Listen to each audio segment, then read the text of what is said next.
Par quel biais? Évidemment, on peut se débrouiller tout seul ou on peut passer par un agent immobilier. Nous, on voit notre métier comme un métier de facilitateur qui apporte des solutions globales et qui simplifie la vie de nos clients, à la fois propriétaires ou locataires. Sinon, effectivement, les gens, ils se passent des agents immobiliers.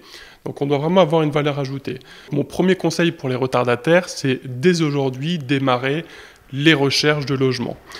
Pourquoi? Puisque fin août, la demande est supérieure à l'offre et donc ça devient de plus en plus compliqué.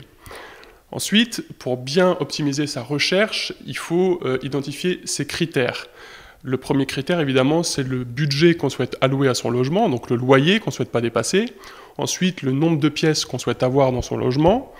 Ensuite, il y a l'emplacement. Est-ce qu'on veut être proche de l'école, proche du centre-ville? Est-ce qu'on souhaite également un logement meublé ou non meublé? L'ensemble de ces critères permettront à l'étudiant d'optimiser ses recherches et de gagner du temps. Mon deuxième conseil, c'est lorsqu'on a identifié le logement adapté à ses besoins et qu'on fait les premières visites, il faut vous munir de votre dossier complet dès la première visite. Pour deux raisons. La première, c'est que ça prouvera votre sérieux vis-à-vis du propriétaire ou de son mandataire.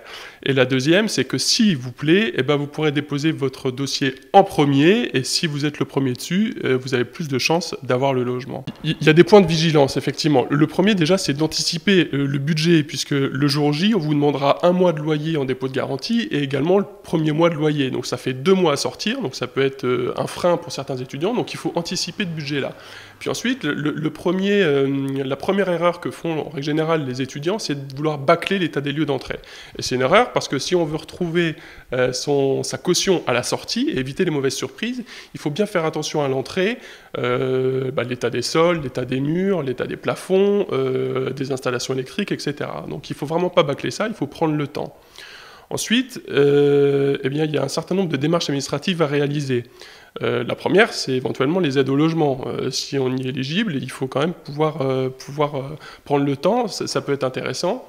La deuxième, c'est de souscrire une assurance habitation, puisque ça vous sera demandé le jour J, donc une attestation d'assurance habitation pour couvrir ces risques locatifs. Et puis, évidemment, il faut aussi ouvrir l'ensemble des compteurs, donc par exemple le compteur d'eau, le compteur d'électricité. Mon premier conseil pour les retardataires, c'est dès aujourd'hui démarrer les recherches de logement. Pourquoi? Puisque fin août, la demande est supérieure à l'offre et donc ça devient de plus en plus compliqué.